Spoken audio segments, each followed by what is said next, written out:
In 2018, lots and lots of people, maybe in the millions, heard the words inclusion writer for the very first time. And for a lot of people, that was the beginning and the end of hearing those words. But for me, the inclusion writer actually began many years ago, long before that Oscars night. And it includes long-term friendships, legal drafts, building relationships in the Hollywood community, and a whole lot of perseverance. So I think it's really important to document stories, especially when Black and brown women are involved in those stories. So this is really the biggest reason that I wanted to share this with you, is to make sure that this story is preserved, at least this aspect of what became the inclusion writer. So if you're new to this YouTube channel, my name is Fanshen Cox. I am the founder of Trujillo Productions. Trujillo stands for Truth, Justice, and Love. I'm also the DEIA Manager at the California Film Commission, and I am the executive producer and host and co-creator of the Sista Brunch Podcast. So the story of the inclusion writer actually began a long time ago with building a relationship with friends who would eventually become very well-known and powerful in the industry. Matt Damon and Ben Affleck, and we had this really wonderful theater department that really nurtured us in telling lots of different kinds of stories. We were so lucky to grow up there, and I hope that for you, if you are a theater person or studying film and TV, push for broad perspectives, because that's going to make you a better storyteller. So that's how I grew up, and eventually I started working at their production company at the time called Pearl Street Films. And one of the first things I did at Pearl Street was a deep dive into research about representation in the industry. I knew with my own eyes what I was seeing, which was there was just a lack of people that looked like me and my family and other people that I love, communities that I wanted to learn more about. I was seeing that there was a lack, and I was hungry for that kind of representation and those kinds of stories. And so I did this research. I found some really important data being collected. I'll put some links to those below. The most important ones are coming out of UC San Diego, USC, University of Southern California, and also out of UCLA, University of California, Los Angeles. But one of those reports really stood out to me, and it was written by a woman named Dr. Stacy Smith. And I took a highlighter to that study, and I just made note of all of the ways that the industry was lacking these various stories that Ben and Matt and I had grown up with and understood to be very important. So I brought that into them and then got to introduce them to Stacy Smith, and we all sat down together, and we all decided that we wanted that meeting to be focused on solutions. Well, Stacy had written an op-ed for The Hollywood Reporter a couple years prior about a clause, an equity clause, I think she called it at the time, which could be added to an A-lister's contract when they're negotiating their next role with a studio, that would have the studio commit to a inclusive hiring process. This was really focused on gender parity. And so she presented that to Ben and Matt, and they both agreed to do it. And we were so excited because this meant that now we had a test case for this idea that she had had a couple years earlier. We needed now a legal framework. Stacy being a researcher and with me having experience in film and TV, we didn't have the legal expertise. This was going to have to be added to legal contracts. And then Stacy found one of the most brilliant people that I've ever met, and also one of the most committed to justice, and her name is Kalpana Kotagal. She was a labor attorney at a law firm at the time, and she came on board, and she was excited about this idea of creating this clause that could be added to the contracts. So the three of us went about drafting it. Once we started taking this around to agents and attorneys in the industry, some of the most powerful attorneys, they all said, this is bulletproof. This is an excellent document. We can use this, we can add it. And so we were so excited, and there was kind of a lot of internal buzz, but nothing really major at that point. And then Ben and Matt had opportunities. They started to have opportunities to take this into their negotiations. And unfortunately, frequently what they were hearing from the studios was, we're way ahead of you. We love this, but we don't need to do it because we are already so committed to doing this work. Not to worry. We don't need to do this. Come on board on this project. And we all believed them. And so they continued to do those projects, agree to those projects. But I will say, and this is now almost 10 years later, the industry has barely budged.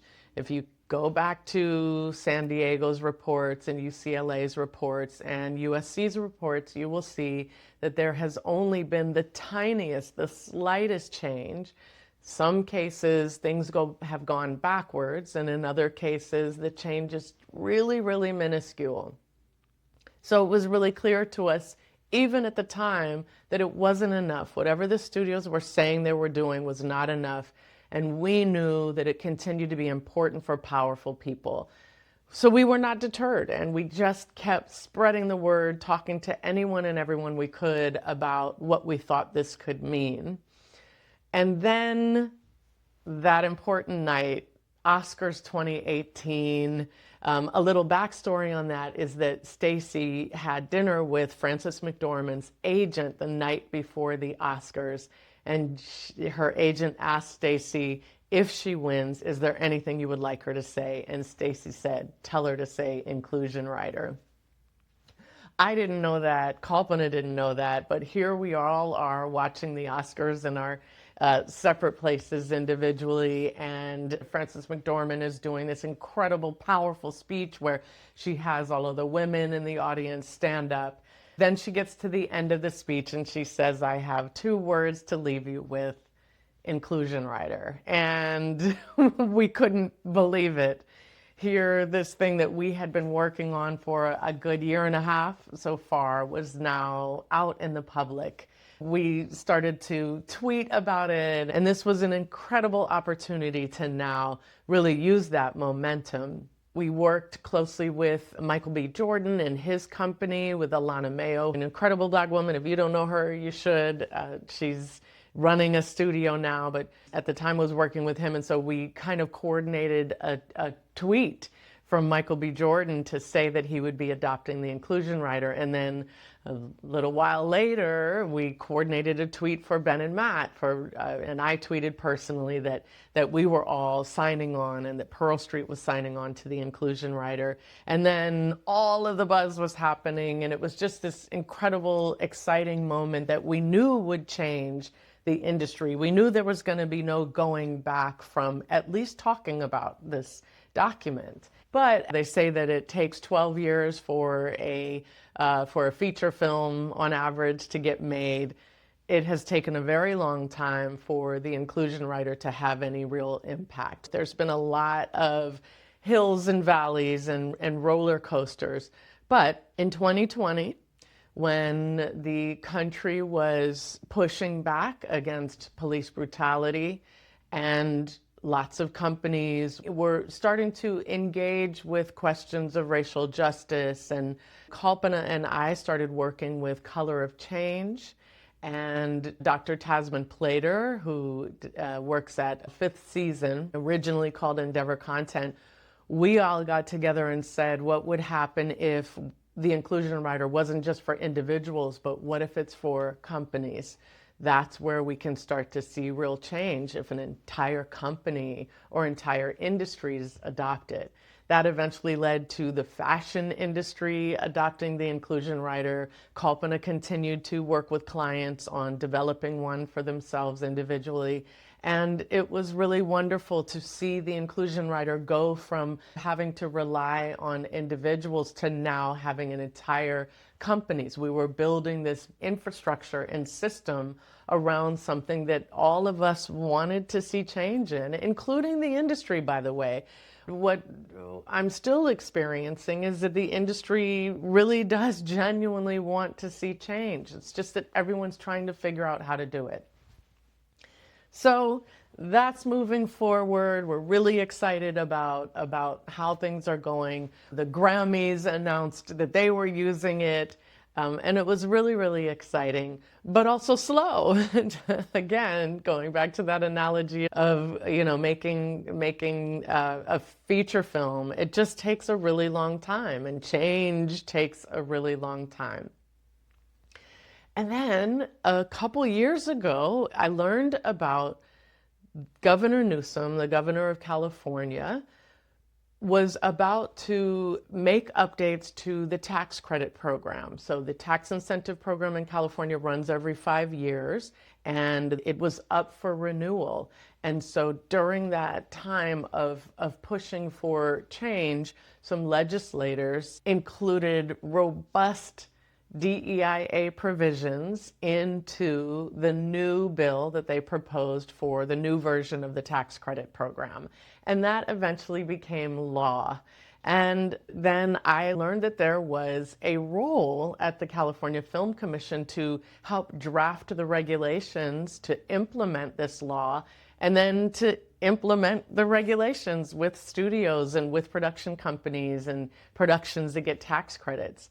So I applied and I got the job. And so that is why now I'm the DEIA manager at the California Film Commission, who both drafted, along with my incredible colleagues, my brilliant colleagues, drafted and passed the regulations for this accountability measure. So now productions that get tax credits in California have to agree to a process that is kind of like you take the inclusion rider and build it out even further. It's not just for inclusive hiring, it's also for equity education and industry capacity building and supplier diversity. So this moment that started way back when in my theater classes and then ended up on the big stage and for the Oscars and writing this with these two powerful women, now it is state policy. So those seedlings that were planted then are now part of how we go about trying to make real and lasting change in the industry so that more people can see themselves and imagine themselves to be anything they want to be. Have you ever heard of the Inclusion Rider? What have you heard about it? What do you think about it? I'd love to answer any questions you may have. If you liked this story, there's lots more like this. This is the channel for the Sista Brunch Podcast, and we share the stories of Black women and Black gender expansive people who are thriving in entertainment and media. There are so many stories that are similar to the Inclusion Rider story by and about people that you may not know. So I encourage you to stick around on the channel, subscribe, watch the videos, ask questions. Thank you for watching the channel. I'm Fanshen Cox, and I'll talk to you in another one.